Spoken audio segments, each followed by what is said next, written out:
নমস্কার বন্ধুরা, উমা ফুড কিচেনের আরো একটি নতুন পর্বে আপনাদের সবাইকে স্বাগত। আজ আমি আপনাদের তৈরি করে দেখাবো পটলের ভেতরে বাদাম দিয়ে একটি দুর্দান্ত স্বাদের রেসিপি, যেটা কি বাচ্চা থেকে বড় সকলেই খেতে ভীষণই পছন্দ করবে। একদম সম্পূর্ণ নতুন ভাবে এই রেসিপি তৈরি করা। চলুন তাহলে শুরু করা যাক আজকের এই ভিডিওটি। আমি এখানে নিয়েছি কচি দেখে 5 পিস পটল এবং পটলগুলোকে ভালোভাবে পরিষ্কার করে ধুয়ে হালকা হালকা খোসাটা ছাড়িয়ে নিয়েছি, মানে পাতলা যে অংশটা আঁশ মতো থাকে শুধু সেটাই ছাড়িয়ে নিয়েছি, খোসা ছাড়িয়ে নিইনি। এবার পটলগুলোকে মাঝখান দিয়ে কেটে নিয়ে 2 পিস করে নিয়েছি। ভেতরে যে শাঁস অংশটা বা দানা অংশটা থাকে সেটিকে চামচের পেছন দিক দিয়ে বার করে নিচ্ছি। চামচের যে সামনের দিকটা দিয়ে কিন্তু বার করলে তাহলে কিন্তু পটলটা কেটে যাবে আর অনেকটাই উঠে চলে আসবে, সুতরাং এই চামচের পেছন দিক দিয়ে করবেন, তাহলেই খুব সুন্দরভাবে আমাদের এই পটলগুলোর শাঁসগুলো বের করে নেওয়া যাবে। তো বন্ধুরা, এবার দেখুন ঠিক একই রকম ভাবে আপনাদেরকে 2-1টা আমি এখানে তৈরি করে দেখিয়ে দিলাম। বাদবাকিগুলো ঠিক একই রকম ভাবে সবগুলো শাঁসগুলো বার করে নেব। তো আমার এখানে সমস্ত পটলের শাঁস বের করে নেওয়া হয়ে গেছে, তো দেখতেই পাচ্ছেন। এবার আমরা চলে যাব অন্য পদ্ধতিতে। পটলের শাঁসগুলোকে আমরা ফেলে দেব না, এখানে আমি একটি বোলের মধ্যে নিয়ে নিয়েছি। এবার আমাদের যে পটলের শাঁসের ভেতরে থাকে দানাগুলো, সেগুলোকে আমি হাত দিয়ে বার করে নিচ্ছি। অনেকের বাড়িতে পটলের দানা খেতে পছন্দ করে না, যেমন আমার বাড়িতেও, তাই আমি এখান থেকে দানাগুলোকে বেছে ফেলে দিচ্ছি। আর আপনারা যারা পটলের দানা খান তারা অবশ্যই রেখে নেবেন, তাহলে কোনো অসুবিধা হবে না। যদিও বা আমি এখানে কচি পটল নিয়েছিলাম, বিশেষ দানা ছিল না, তো যাই হোক যে কটা ছিল বেছে ফেলে দিলাম এবং হাত দিয়ে এইভাবে ম্যাশ করে নিলাম। এবার সেটিকে সাইডে রেখে চলে এসেছি অন্য পদ্ধতিতে। আমি এখানে 4 টেবিল চামচ পরিমাণ চিনাবাদাম একটি কড়াইয়ের মধ্যে দিয়ে দিলাম। এবার এগুলোকে লো ফ্লেমে রেখে হালকা একটু নাড়াচাড়া করে ভেজে নেব, মানে বাদামের দানাগুলো যতক্ষণ না ভাজা হচ্ছে ততক্ষণ অবধি লো ফ্লেমে ভেজে নেব। গ্যাসের ফ্লেম যদি হাই বা মিডিয়ামে করে দেওয়া হয় তাহলে কিন্তু এই দানাগুলো পুড়ে যাবে আর ভালোভাবে ভাজা হবে না। তো লো ফ্লেমে ভেজে নেওয়ার পর খোসা ছাড়িয়ে নিলাম। ছাড়িয়ে নেওয়ার পর এবার একটি মিক্সিং জারের মধ্যে দিয়ে দিলাম দানাগুলোকে। এখানে আমাদের এই দানাগুলোকে একটু ফাইন পাউডার তৈরি করে নিতে হবে। তো দেখতেই পাচ্ছেন এখানে দানাগুলো আমার এখানে পাউডার তৈরি করে নেওয়া হয়ে গেছে। আগে থাকতে ম্যাশ করে রাখা পটলের শাঁসের মধ্যে দিয়ে দিলাম, আর তার মধ্যে দিয়ে দিচ্ছি একটি ছোট সাইজের কুচিয়ে নেওয়া পেঁয়াজ, 2 থেকে 3টে কাঁচা পাকা লঙ্কা দিয়ে দিলাম। এর মধ্যে দিচ্ছি এখানে 1/2 টেবিল চামচ পরিমাণ আদা রসুন বাটা, অবশ্যই এখানে ব্যবহার করবেন, খুবই ভালো টেস্ট হবে। দিলাম এখানে 1 টেবিল চামচ পরিমাণ ময়দা, দিয়ে দিচ্ছি এর মধ্যে 1 টেবিল চামচ পরিমাণ বেসন, অবশ্যই এটা ব্যবহার করবেন, এতে করে বাইন্ডিংটা খুবই ভালোভাবে তৈরি হবে। দিলাম এখানে 1/2 টিস্পুন পরিমাণ জিরে গুঁড়ো, দিয়ে দিচ্ছি এবার এর মধ্যে 1/2 টিস্পুন পরিমাণ লঙ্কা গুঁড়ো। এটি এখানে আমি কাশ্মীরি লঙ্কার গুঁড়ো ব্যবহার করলাম কালারের জন্য, আপনারা না চাইলে নাও দিতে পারেন। এবার দিয়ে দিলাম এর মধ্যে ঝালের জন্য ঝাল লঙ্কা গুঁড়ো 1/2 টিস্পুন পরিমাণ, ঝালটা আপনাদের নিজেদের টেস্ট অনুযায়ী দিয়ে দেবেন। এবার এই সমস্ত উপকরণগুলোকে হাত দিয়ে খুব ভালোভাবে মেখে নিতে হবে।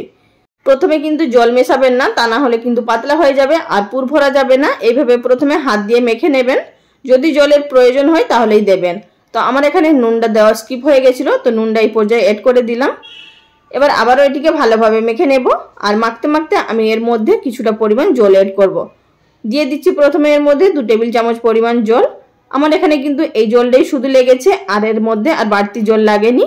এটা দিয়েই খুব সুন্দর একটি পেস্ট তৈরি হয়ে গেছে। আর বন্ধুরা, এটা মাখার সময় অবশ্যই কিন্তু আঠালো লাগবে, যেহেতু এখানে বাদাম দেওয়া আছে, তো এতে করে ভয় পাওয়ার কিছু নেই যে আঠালো লাগছে। তো দেখতেই পাচ্ছেন আমার এখানে মেখে নেওয়া হয়ে গেছে। এবার এটিকে সাইডে রেখে দেব। অপরদিকে আমরা যে পটলগুলোর পকেট তৈরি করে রেখে দিয়েছিলাম সেগুলো এবার নিয়ে নেব এক একটা করে। এবার তার মধ্যে আমাদের এই পুরটাকে ভরে নিতে হবে। আর পুরটা দেওয়ার সময় অবশ্যই খেয়াল রাখবেন যাতে করে বাইরে না বেরিয়ে যায়, মানে পটলটা সমান সমান থাকে পুরটা, অবশ্যই সেটা খেয়াল রাখবেন। আর বন্ধুরা, এর আগে আমি আপনাদেরকে উচ্ছের ভেতরে মসুর ডাল দিয়ে একটি দুর্দান্ত স্বাদের রেসিপি আপনাদের সাথে শেয়ার করেছিলাম, আপনারা সেটি ভীষণ পছন্দ করেছেন। আশা করছি আজকের এই রেসিপিও আপনাদের ভীষণই পছন্দ হবে। সেই রেসিপি দেখতে চান বা এছাড়াও আপনারা যদি নতুন কিছু রেসিপি দেখতে চান, আমি কিছু রেসিপির লিঙ্ক ডেসক্রিপশন বক্সে দিয়ে দেবো, আপনারা চাইলে দেখে নিতে পারেন। একই রকম ভাবে আমি আপনাদের এখানে 2-1টা তৈরি করে দেখিয়ে দিলাম। তো বন্ধুরা, আমার এখানে সমস্তগুলো একই রকম ভাবে তৈরি করে নেওয়া হয়ে গেছে, তো দেখতেই পাচ্ছেন। এবার এখন চলে যাব সরাসরি এগুলো ভেজে নেওয়ার পদ্ধতিতে। গ্যাস ওভেনে আগে থাকতে একটি কড়াইয়ের মধ্যে পরিমাণ মতো সরষের তেল গরম করতে বসিয়েছি। তেলটা ভালোভাবে গরম হয়ে যাওয়ার পর এবার এক একটা করে পুর ভরা পটল এর মধ্যে দিয়ে দিচ্ছি। আপনারা অবশ্যই খেয়াল রাখবেন, আমি যেভাবে ভাজছি আপনারাও ঠিক সেভাবেই ভাজবেন, এতে করে পটল থেকে বাইরে পুর বেরিয়ে আসবে না। মানে যে দিকটা পটলের ভেতরে পুর দেওয়া আছে সেদিকটা কিন্তু তেলের মধ্যে দিতে হবে, আর যেদিক দিকটা খসার দিকটা সেদিকটা কিন্তু উপরের দিকে থাকবে। অবশ্যই কিন্তু এই কথা মনে রাখবেন, তাহলেই কিন্তু পুরটা একেবারে পারফেক্টভাবে ভাজা হবে এবং ভেতরেও আটকে থাকবে আর বাইরে বেরিয়ে আসবে না। যেহেতু এখানে কচি পটল নেওয়া হয়েছে আর কচি পটলগুলো ভাজার পর কিন্তু গুটিয়ে ছোট হয়ে যায়, মানে সরু হয়ে যায়, তো সুতরাং এইভাবেই আপনারা করবেন, এতে করে আর কোনো রকম অসুবিধা হবে না বা পুর বেরিয়ে যাবে না। একদিকটা ভেজে নেওয়ার পর এবার অপর দিকে উল্টে দিলাম। প্রথমে একদিকটা লো ফ্লেমে থাকা অবস্থাতে 4 মিনিট মতো ভেজে নিয়েছি। একদিকটা মিনিট 4 ভেজে নেওয়ার পর আবারও লো ফ্লেমে এটিকে অপর দিকেও ভাজতে দিতে হবে মিনিট 4 মতো। এতে করে খুব সুন্দরভাবে ভাজা হয়ে যাবে আর ভেতরটা একদমই কাঁচা থাকবে না। হাই ফ্লেমে একদম ভাজবেন না, তা না হলে ভেতরটা কাঁচা থেকে যাবে আর বাইরেটাই শুধু ভাজা হয়ে যাবে। তো আমার এখানে কিন্তু খুব সুন্দরভাবে ভেজে নেওয়া হয়ে গেছে। তো দেখতেই পাচ্ছেন পটলগুলো গুটিয়ে গেছে, তবুও কিন্তু এখানে পুরটা বাইরে বেরিয়ে আসেনি বা ফেটে বেরিয়ে চলে যায়নি তেলের মধ্যে। আর বন্ধুরা, এই রেসিপি খেতে এতটাই টেস্ট হয় আমি আপনাদেরকে বলে বোঝাতে পারবো না। আপনারা অবশ্যই একবার ট্রাই করবেন, তারপরেই বুঝতে পারবেন যে এই রেসিপির খেতে কতটা টেস্ট হয়। এবার উল্টে পাল্টে আরও একটু কালারটা চেঞ্জ করে নেব। আর বন্ধুরা, ভিডিও চলাকালীন ছোট্ট একটি অনুরোধ, যদি আমার চ্যানেলে কেউ নতুন দর্শক বন্ধু হয়ে থাকেন আর ভিডিওটি দেখার পর যদি আপনাদের ভালো লাগে, চ্যানেলটি সাবস্ক্রাইব করে নেওয়ার অনুরোধ রইল। পাশে থাকা বেল বাটনটি অবশ্যই প্রেস করে রাখবেন, এতে করে আমার পরবর্তী ভিডিওর নোটিফিকেশন সবার আগে পেয়ে যাবেন। আর যারা ফেসবুক পেজ থেকে দেখছেন তাদের কাছে ওই রিকোয়েস্ট রইল পেজটি ফলো করে নেওয়ার জন্য।